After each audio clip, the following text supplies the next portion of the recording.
जी अस्सलाम वालेकुम and welcome to my next video. अभी जो मेरा टॉपिक है आज शुगर के लिए चंद आपको उसके बारे में इंफॉर्मेशन दूंगा। जिस आप आजकल के दौर में तो सबको पता है कि शुगर क्या है और ये कैसे हो जाती है, लेकिन मज़ीद इसके जान बारे में जानना बहुत ज़रूरी है। ठीक है, तो उसके लिए सबसे पहले आपको पता होना चाहिए कि शुगर होती क्या है, क्या चीज़ है ये। मुख्तलिफ बीमारियों की वजूहत तो ये होती ही है, लेकिन खुद ये क्या है, कैसे बनती है, कैसे हो जाती है। एक नॉर्मल बंदा जिसको कुछ भी नहीं होता फ़ौरन शुगर हो जाती है। ठीक है, उसके बारे में थोड़ा बहुत हम जानने की कोशिश करेंगे आज। देखें, अल्लाह ताला ने हम जो खाना खाते हैं डेली बेस पे, सुबह दोपहर शाम, जिस तरह भी हमने डिवाइड किया होता है, हम जब भी खाना खाते हैं उस खाने के अंदर तीन किस्म की चीज़ें, तीन किस्म की गजाइयत होती है उसके अंदर। सबसे पहले कार्बोहाइड्रेट्स हैं, इनको सिंपल शुगर्स, कम्प्लेक्स शुगर, उसके अंदर चीज़ें सारी उसके अंदर होती हैं कार्बोहाइड्रेट्स। उसके बाद फिर आपने देखना है कि उसके अंदर एक फ़ैट होता है, फैट का एलिमेंट होता है। फिर उसके साथ प्रोटीन्स होती हैं। ये तीन चीज़ें मेन कॉन्स्टिट्यूएंट होती हैं एक खाने को बनाने में। ठीक है, तीन चीज़ें ये उस चीज़ के अंदर मिक्स होती हैं एक मील के अंदर। इसके अलावा बाकी मल्टी वाइटामिन होते हैं, कुछ मिनरल्स होते हैं, कुछ जो हैं वो मतलब उस डाइट के अंदर। अच्छा, जो हमारा डिस्कशन का जो है इस लिहाज से, वो इसलिए मैं आपको बता रहा हूँ कि देखें, खाना जो भी हम खाते हैं, पहले भी लोग भी वही खाना खाया करते थे लेकिन उनको शुगर नहीं थी होती। अब लोग अगर यही खाना खाते हैं, कुछ तो कहते हैं हम यही खाना खाते हैं जो पहले खाया करते थे, लेकिन उसके बावजूद शुगर हो रही है। जाहिर सी बात है, ज़मीन आसमान का फ़र्क है उस ज़माने में और अब के ज़माने में। क्यों है, क्या है शुगर? शुगर होता है कि ब्लड के अंदर जब लेवल जो है उसका शुगर का बढ़ जाना, किस हद तक बढ़ जाना। ठीक है, और कैसा ऐसा कौन सा थ्रेश होल्ड है जब वो बढ़ जाता है तो आगे से उस बंदे को हम कहते हैं ये इसको डायबिटीज़ हो चुकी हुई है।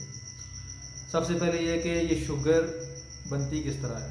देखिए, जब भी हम खाना खाते हैं, जो कार्बोहाइड्रेट्स होते हैं उन्होंने कम्प्लेक्स को सिंपल में तोड़ना है। अब सिंपल शुगर ने हमारे जाके इंटेस्टाइन में, हमारी जो अंतड़ियाँ होती हैं छोटी, वहाँ से जाके उसने आगे ब्लड में जज़ब होना है तो हमारे जिस्म को ताकत मिल रही है।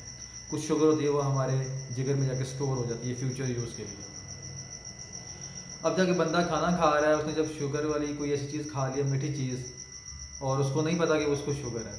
ठीक है, तो वो 2 घंटे बाद शुगर चेक करता है, वो शुगर तो 350 पहुंची थी, परेशान हो जाता है, कहता है मुझे तो इलामात भी नहीं आ रही हैं, तो मुझे शुगर कैसे हो गई है। तो जब हम उसकी टेस्ट करते हैं, पता चलता है जी इसका जो इंसुलिन है वो बहुत लो प्रोड्यूस हो रहा है। उसका जो पेंक्रियाज है, उसका जो लुबलुबा है, वो इंसुलिन नहीं बना रहा। यहाँ पे हमें पता चलना शुरू हो जाता है कि शुगर क्यों हाई हो रही है, इंसुलिन कम बनने की वजह से। और इंसुलिन बनाने वाले कौन है, कौन सा अज़ा है? वो है जी लुबलुबा हमारा। एक पेशेंट है जिसकी इंसुलिन भी बन रही है लेकिन उसको स्टिल शुगर हो गई है। ठीक है, तो जब हम उसके टेस्ट करने पता चलता है जी इंसुलिन तो ठीक वाफर मिकदार में बन रही है, लेकिन उसने जहाँ पे टारगेट सेल के ऊपर, जहाँ पे उसने अपना टारगेट, उसने अपना रिजल्ट देना है, शो करना है उसने इंसुलिन ने, वो नहीं हो पा रहा। यानी इंसुलिन रेजिस्टेंस हो चुकी हुई है। इंसुलिन बन तो रही है लेकिन रेजिस्टेंस हो रही है। पहले केस में था इंसुलिन बन ही नहीं रही, तो लुबलुबे की वजह से कोई मसला है उसके अंदर, तो वो इंसुलिन नहीं बना पा रहा। दूसरे में लुबलुबा अपनी जगह ठीक है लेकिन इंसुलिन भी बन रही है, लेकिन जब इंसुलिन ने अपने टारगेट सेल के ऊपर जाके एक्शन देना है, एक रिजल्ट देना है, वो रिजल्ट नहीं आ पा रहा। ठीक है, तो दोनों को शुगर हो जाएगी, दोनों शुगर वाले पेशेंट कहलाए जाएंगे।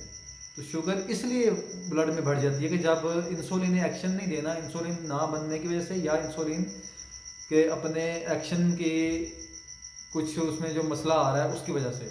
तो अल्टीमेटली क्या होगा, जो ब्लड के अंदर शुगर स्टमक से जज़ब हो चुकी हुई है, जिसने आगे सेल के अंदर जाके उसको ताकत देनी है, तो वो ताकत नहीं मिल पाएगी, वो कम होती जाएगी। क्यों? ब्लड के अंदर शुगर रह रही है, सेल के अंदर नहीं जा पा रही। तो उस पेशेंट की शुगर, जब भी आप ब्लड चेक करेंगे उसका, उसकी शुगर ऊपर वाली साइड में जा रही होगी।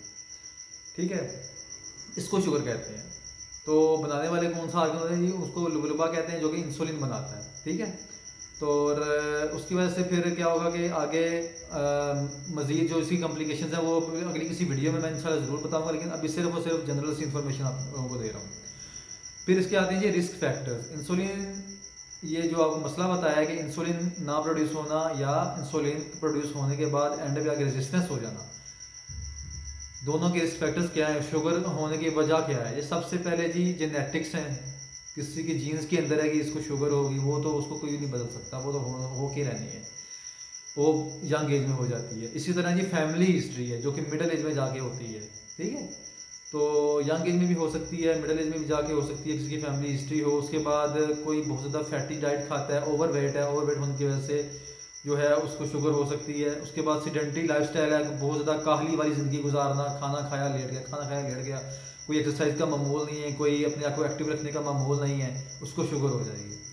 उसके बाद डाइटरी चेंजेस है जी, खाना इस तरीके से खाना है जी, खाना बस दबा के खाना है, ओवर ईट कर लेना है, और अपने स्टमक के ऊपर वेट जो है वो उसको मतलब जुल्म करना है उसके ऊपर। डेफिनेटली अल्टीमेटली क्या होगा कि ब्लड में शुगर का लेवल बढ़ता जाएगा, इंसुलिन जो है वो उसकी जो है अगर रेजिस्टेंस शुरू हो जाएगी, बंदा मोटा होता जाएगा, ब्लड प्रेशर का मरीज़ बनता जाएगा, शुगर का मरीज़ बन चुका हुआ होगा, गुर्दे का मरीज़ बन चुका होगा, तो आगे मल्टीपल इसकी कॉम्प्लिकेशंस हैं। फिर वक्त के लिए आपको बस इतना ही इस वीडियो में कि आपको बस इंसुलिन और शुगर के बारे में थोड़ी बहुत पता चल जाए कि शुगर होती किस तरीके के साथ है। तो वो मैंने आपको थोड़ी सी आपको बता दी है। अगर वीडियो अच्छी लगी, पसंद आई हो, उसको काइंडली लाइक और सब्सक्राइब जरूर कीजिएगा। अगली वीडियो में मैं इंशाल्लाह आपके साथ डिस्कस करूंगा इसकी साइंस एंड सिम्टम्स क्या हैं, इसको तशखीस कैसे किया जाता है, और आगे से इसकी ट्रीटमेंट जो डाइट के साथ और एक्सरसाइज के साथ, या इसको लाइफस्टाइल मॉडिफिकेशंस कहते हैं, उसके ज़रिए हम इसकी ट्रीटमेंट किस तरीके से कर सकते हैं। तब तक के लिए अल्लाह हाफिज़।